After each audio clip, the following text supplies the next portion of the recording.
everyone right to go? Thank you, Premier. Certainly, we've seen a significant increase in the so-called mystery cases or cases of unknown acquisition. The graph here really represents the fact that we've gone into a second wave with an increasing number of overall cases, and right through it there's been about 1 in 5 or 20% of cases that are mystery cases or cases of unknown acquisition. With every case that we have, we do go through a detailed interview process, and you'll have heard me talk about incubation period. So that's the period of time from being potentially exposed to the virus to developing symptoms, and it can be up to 14 days. So someone can be exposed, but they won't become unwell until 2 weeks later. But actually the majority of people will develop symptoms in the first week, usually around the 5 or 6 day mark.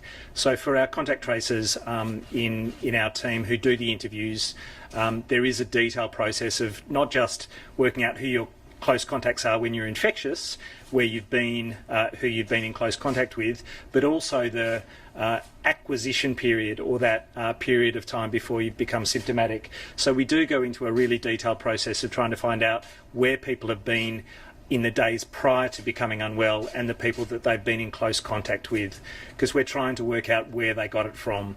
And for 1 in 5 cases, we can't determine that. And that'll be for a number of reasons. They just simply don't have anyone else in their household who's been unwell. They can't identify anyone in their workplace who's been unwell. And you know, the places that they nominate don't have existing cases, clusters, outbreaks.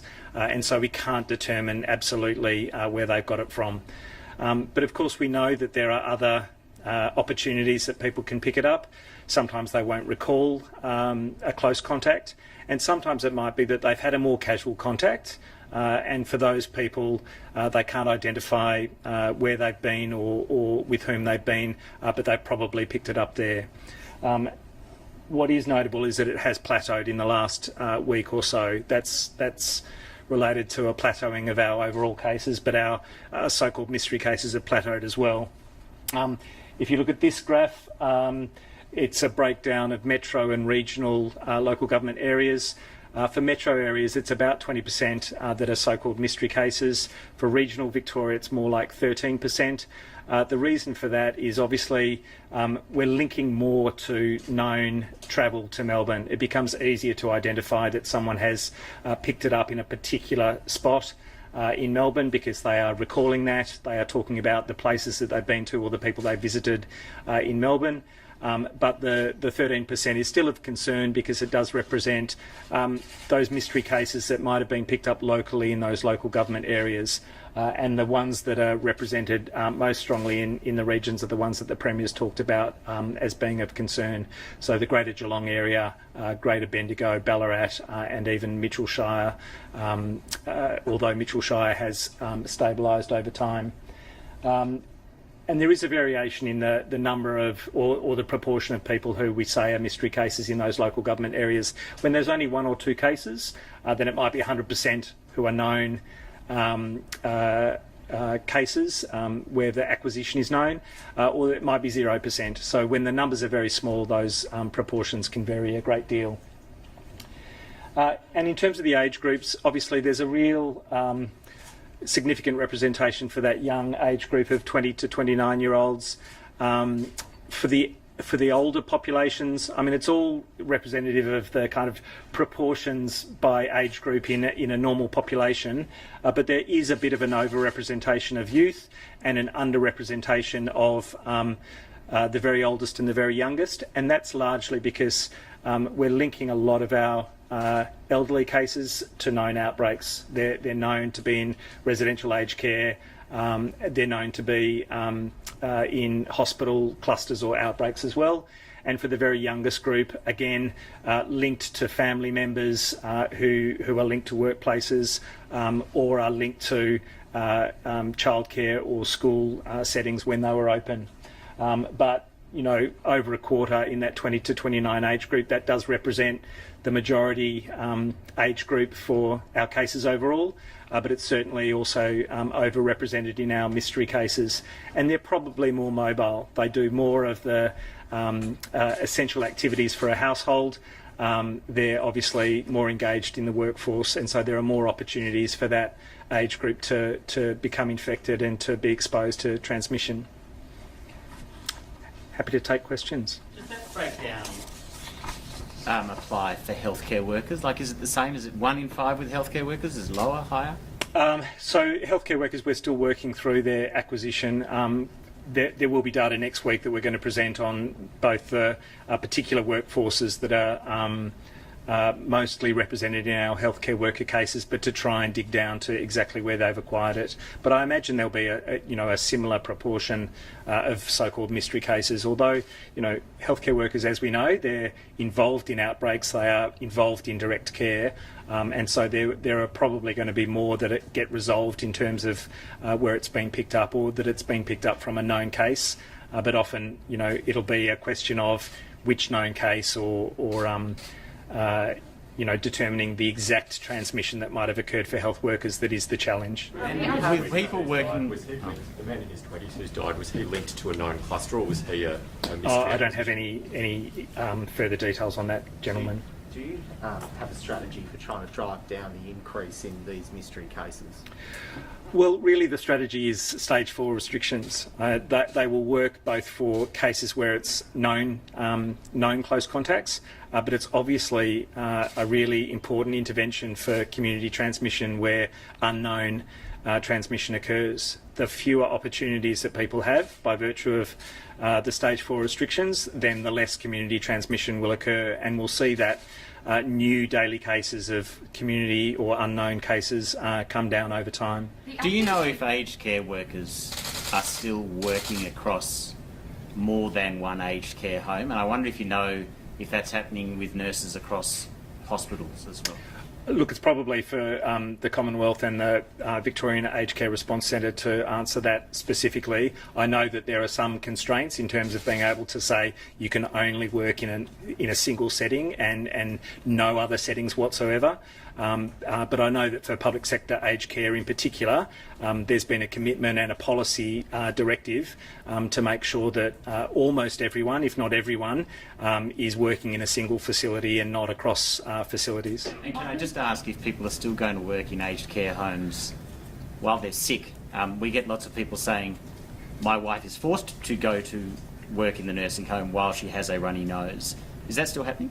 It is still happening. It's happening across workplaces. The challenge, and we've reinforced it at almost every press conference, is that you have to isolate with the first symptoms. But we know that people are challenged either by dismissing those symptoms because it's just a scratchy throat, or it's just the beginning of a cough or the beginning of a runny nose. And so when we interview those newly confirmed cases, including some who are working in healthcare and some who are working in aged care, of course, they represent the general population who also sometimes say, oh yeah, I was symptomatic for 24 hours, or I had 2 days before I isolated and got my diagnosis. How is Geelong, Bendigo and Ballarat going? Obviously, you both talked about the need for testing there. It's only 24 hours or so in. Has there been a big take-up? There's been a reasonable take-up. I'm pleased that people are going to come forward. We'll see those results over the next 24, 48 hours, and we will analyse those newly confirmed cases that we'll see there. I think there are positive signs in Geelong in terms of stabilisation of some of those large outbreaks. As a proportion of total cases, they don't have, I think they're at 13% in terms of the mystery cases. Ballarat, Bendigo, relatively smaller numbers, it becomes a bit easier to manage, but we need to dig down to each and every one of those cases to understand how much is mystery transmission and make sure that we can get on top of the known cases. What's the proportion between mystery and clusters in those three regionals? I'd have to come back to you for those individual local government areas. But is it swayed in one favour? Yeah, look, it does depend on the particular local government area. Some of them, with smaller numbers, have a greater proportion that are unknown. Others have a greater proportion that are known to be linked to outbreaks. On mystery cases, London, there's some information out of London that they've got around, or they thought they had around 374,000 asymptomatic cases. When you look at Melbourne, that may put our number around 200,000. How many of those mystery cases do you have to, for lack of a better phrase, write off on the fact that they've come into contact with asymptomatic cases? The whole question about asymptomatic cases and how much they contribute to transmission is a vexed issue. I think the evidence is suggesting that truly asymptomatic people who never develop symptoms, probably don't contribute much to transmission at all. What we're concerned about are people who have pre-symptomatic illness. So in the 2 days before you develop your first symptoms, they are known to be infectious, and they can be highly infectious just before they develop symptoms. And so some of those mystery cases will absolutely have been exposed to someone who's pre-symptomatic, and therefore they can't identify, when we're asking them, have you been in contact with someone who's been unwell, they can't identify that person because they have been pre-symptomatic. So, you know, that's one of the really key elements about wearing a mask, that for all of us who are wearing a mask, when we're pre-symptomatic, if we're developing illness, we'll be exposing others much less by virtue of wearing that mask, and it's not just for people who've got symptoms. The amount of testing they're doing, how much do you think that's actually picking up? What are you assuming? Is that 50% of what's really out there, 80%? I think it's close to 80%, 70, 80%. Very early days in Australia, it was probably estimated at 80 to 90% because we could link more to international travel. But with 7,000, 8,000 active cases, it becomes harder to know the ones that aren't being identified. But I think it's the great majority. Obviously, we continue to encourage everyone who develops symptoms to test. We know that flu is at record low levels across Australia. It makes it more likely that if you've got flu-like symptoms that it'll be coronavirus. Of course, there are other viruses circulating, but people need to think about their runny nose and their sore throat and their cough, change in taste, change in smell, as coronavirus until proven otherwise, and they need to isolate for that reason, and they need to test for that reason. So community transmission cases, these community transmission cases you said are stabilising. So we're 12 days into stage 4, 9 days into the industry shutdown. Is it doing what you were hoping it was going to do when you look at community transmission? I think it's still to play out. I think stage 4 restrictions are only really going to show in the numbers over the next few days. These are still the effects of mask wearing and stage 3 restrictions. So I think that's encouraging that we've turned the corner with those interventions, and that we should see a further driving down of transmission with the stage 4 restrictions. So yeah, it's going in the right direction. I'm very confident we've seen the peak, but it's got to come down quickly. What are you expecting to see with the death rate over the next week, and when do you think that might start to come down? Well, I think because we've seen a stabilisation of the number of active cases now, it's essentially levelled off. Then I think we'll see a levelling off of hospitalisations for community cases in the next couple of weeks, and the same for deaths. If we can drive numbers down from here on in, knowing what we know about when people develop their worst symptoms and are at greatest risk of dying, we should see a stabilisation of deaths in the next couple of weeks. Of course, we're all concerned about the significant number of active aged care cases, over 2,000. And they are most at risk, and they're at most at risk of dying. So we also have to drive those numbers down as well. Premier, just on compliance. Sorry, you go, That's Gav. okay. You go. The Acting Chief Medical Officer, Paul Kelly, has said today that he agrees the number of cases has overwhelmed Victoria's contact tracing capacity. Do you agree with that, and do you think that's been a big problem for Victoria's contact tracing? As I've said before, when cases are at 50 a day or 50 a week, everyone in the world was doing contact tracing to the nth degree, finding people very quickly, doing all of their acquisition, getting all of the details for every single case. When you've got 300, 400 cases a day. That stretches any system anywhere in the world, and a number of countries just stopped contact tracing. They just had a general message to people: if you've got symptoms, isolate at home, try and get your test result. We're doing much, much better than a whole bunch of countries that essentially gave up on contact tracing. We are still actively contact tracing every single case that comes in. But there's no question that when you have hundreds of cases a day, because it stretches the testing capacity, because it stretches the couriering of swabs to the path lab, and because it stretches the notifications into the department, as well as the contact tracing that's done, it pushes all of those things out by a few hours, and that is really critical in following people up. The fact that we can now interview every single case who picks up the phone or answers their door in 24 hours is hugely encouraging, and the fact that we can get a message out and knock on the door of close contacts within 48 hours, 100% virtually, is also very encouraging. But there's no question that 7,000, 8,000 active cases is a challenge. So just on those numbers, does it make a difference, and are those numbers there? Stephen Duckett was basically saying the numbers are there. For some reason, we're not getting a look at them. Are the numbers there? Can we see them? The numbers are being worked through. Our database can extract some of those performance measures, if you like. They're not all in our control. Some of them that relate to courier time to labs or lab processing time are not our data. But I fully support getting some of those metrics out, and I think it would be reassuring for people to see how much contact tracing that we're doing and the kind of timeliness of it nowadays. How are we going with test wait times? It's under 2 days. It's 1.6, 1.7 days. The average? The average. So there are some people still waiting up to 4 or 5 days for their results. There will be some people who wait 4 or 5 days for their results. I ask them to be patient with those results. The labs are, they're processing 20, 25,000 tests a day. And people who still have symptoms should be isolating regardless. There are some people who will test negative who actually have coronavirus who should still be isolating until they are well. It's frustrating not to be able to go back to work. It's frustrating not to get that negative result for your own reassurance.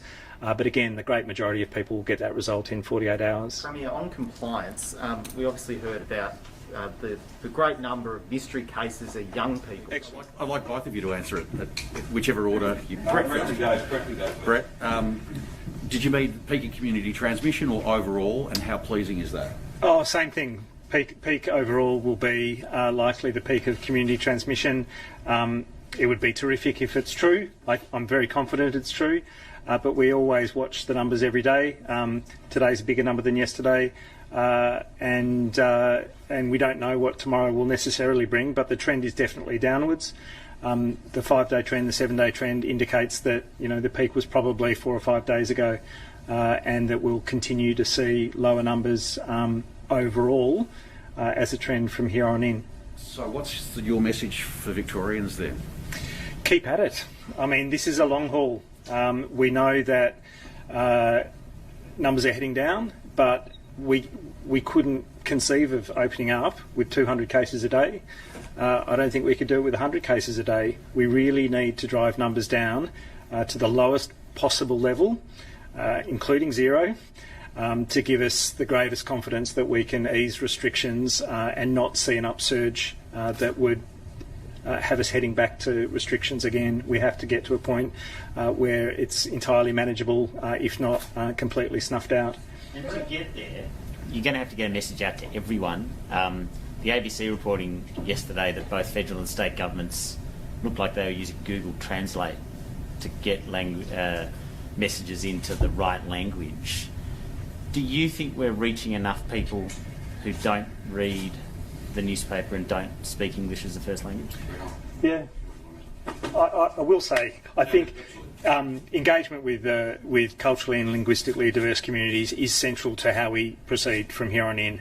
I am aware that we're using multiple channels and multiple media. I think it's an ongoing effort that we need to make, and we always need to do more. So no, we're not doing enough. I think we always need to do more because it's a really significant challenge, and this is a community, broadly speaking, communities that will need different information given to them in different ways, and fed back to us in ways in terms of what their needs are and the things that motivate and engage them. And so I think we need to be as creative as possible. I think the Burnett Institute was absolutely right in terms of saying this is central to the response right through.